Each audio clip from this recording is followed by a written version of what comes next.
नमस्कार. परिपूर्ण. लेखिका ज्योती रानडे. अभिवाचन अनुराधा कर्वे. आजी तिच्या मऊ गुलाबी लुगड्याची चौघडी शिवत बसली होती. 5 वर्षांचा आदित्य शाळेतून घरी आला तेव्हा आजी म्हणाली, आदी बघ तुझ्यासाठी काय शिवलंय मी. ही चौघडी आता तुझी. आधीला ती मऊ गुलाबी चौघडी खूप आवडली. फिक्या गुलाबी रंगाच्या चौघडीवरची छोटी पांढरी फुलं बघून तो आजीला म्हणाला, आजी आज प्राजक्ताची फुलं चौघडीवर बसवलीस का ग? आजी म्हणाली, हो रे. बाळकृष्ण सगळी मागत होता, पण त्याला मी सांगितलं, अर्धी तुला आणि अर्धी आमच्या आधीला. आधी खुदकन हसला. गालाला चौघडीचा मऊ स्पर्श होताच त्याला खूप बरं वाटलं. आजी झोपण्यापूर्वी कृष्णाची गोष्ट सांगत होती. लोणी चोरणारा कृष्ण कसा लब्बाड होता ते ऐकून त्याला खूप हसू आलं. चौघडी गुंडाळून आजीबरोबर बसून गाणी गोष्टी ऐकणं हे स्वर्गसुख होतं. आजी त्याला थोपटताना छान गाणं म्हणायची. लाडका आदिराजा सर्वांना हवा हवा, सुखी त्याला ठेवा गजानना. त्या गाण्याच्या ओळी आजीच्या मूडप्रमाणे बदलत असत, पण तिचं कोणतंही गाणं ऐकत चौघडी गुंडाळून निर्धास्त झोपण्यात फार मजा होती.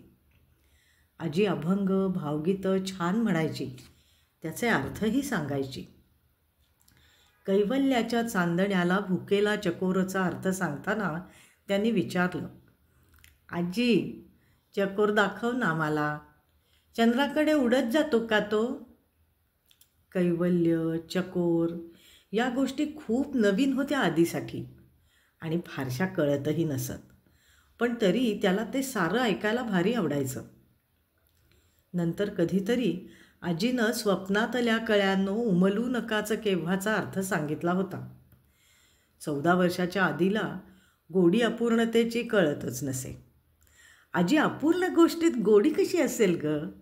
फॉर एक्झाम्पल चित्र घे एखादं, ते अपूर्ण ठेवलं तर बरं दिसेल? नाही ना ग दिसणार. काय वेड्यासारखं लिहितात म्हणत त्यानं आजीशी वाद घातला होता. आजी हसून सर्व ऐकून घेत असे. बघता बघता आधीची उंची वाढत जाऊन चौघडी पुरेनाशी झाली. ती त्याच्या पायाच्या घोट्यापर्यंत यायची. तो आजीला म्हणायचा, अगं आजी किती लहान शिवली आहेस ही गोधडी. आजी हसून म्हणायची, हो रे सोन्या, पण त्यातली माया इतर कुठे नाही बरं. आधीला वाटलं हे मात्र खरं आहे. वाढलेला अभ्यास, सारख्या येणाऱ्या परीक्षा आणि त्याचं टेन्शन, हे सगळं चौघडीच्या आश्वासक स्पर्शात निघून जात असे. आई 10 वेळा म्हणाली होती, आधी नवं ब्लँकेट आणलंय ते घे बरं. किती दिवस ती विरलेली जीर्ण चौघडी वापरणार आहेस? पण आधीला चौघडीशिवाय दुसरं काही नको असे. आता चौघडी अजून लहान वाटत होती. जिममध्ये जाऊन कमावलेलं शरीर, मेडिकलचा अभ्यास आणि रॅट रेसमध्ये दमलेलं शरीर रात्री चौघडीत शिरताना हलकं होऊन जात असे. लाडका आदिराजा हे स्वर पण त्यातून ऐकू येत असत. आजीला हल्ली काही आठवत नसे. ती जेवण झाल्यावरही कधी जेवायचं विचारू लागली होती.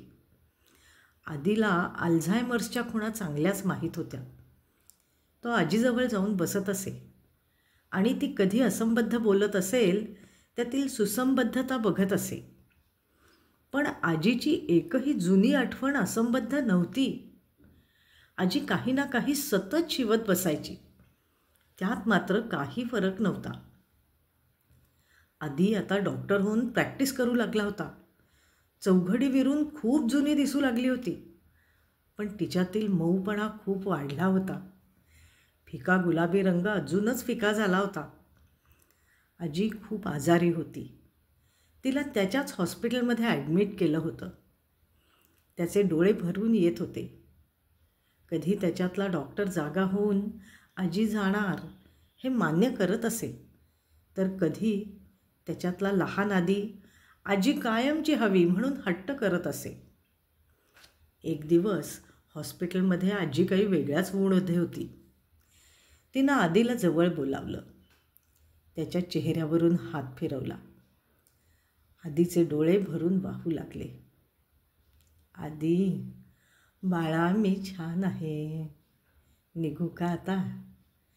आणि ऐक, 3 लुगड्याच्या 3 चौघड्या बनवायला सुरुवात केली होती, पण त्या पूर्ण झाल्या नाहीत.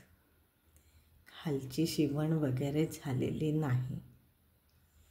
तर त्या शेजारच्या सुमनकडून पूर्ण करून घे हं. तुझ्या बायकोला आणि मुलाबाळांना माझ्याकडून भेट म्हणून दे. काल ती डॉक्टरीणबाई आली होती ना, मीनल, ती माझ्या पाया पडून गेली. तेव्हाच मला कळलं हो की ही तुझी फार जवळची मैत्रीण आहे. निघू आता? आजीच्या कृश चेहऱ्यावर समाधानाचं हास्य होतं. तिचं एकही वाक्य असंबद्ध नव्हतं. आजीच्या तोंडून शब्द आले. लाडकी आजी अमुची, सर्वांना हवी हवी, देवाजीने द्यावी जन्मभरी. आजी प्रसन्न चेहऱ्याने ऐकत होती. आजीच्या हातातील उष्णता कमी कमी होऊन संपली. एक दीप विझताना आपलं तेज दाखवून पुढचा प्रवास प्रकाशमय करण्यास पुढे गेला होता. आधी एक कमालीची शांतता अनुभवत होता. आजीला निरोप देऊन घरी येऊन त्यानं आजीचं कपाट उघडलं. तिथून 3 चौघड्या बाहेर काढल्या. काही टाके वेडेवाकडे पडले होते यावेळी, पण निळ्या पिवळ्या चौघड्यांवर तीच प्राजक्ताची फुलं होती. तोच मऊ स्पर्श होता आणि तेवढीच माया होती. राहिलेल्या शिवणी कुठल्या सुमनकडून करून घेण्याची जरूरच नव्हती, कारण त्याच्या दृष्टीने त्या चौघड्या परिपूर्ण होत्या.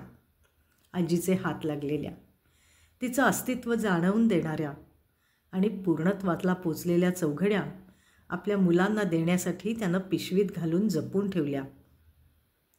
अपूर्णतेतील परिपूर्णता बघत आजीची गोष्ट कधीतरी आपल्या मुलांना सांगायची होती त्याला.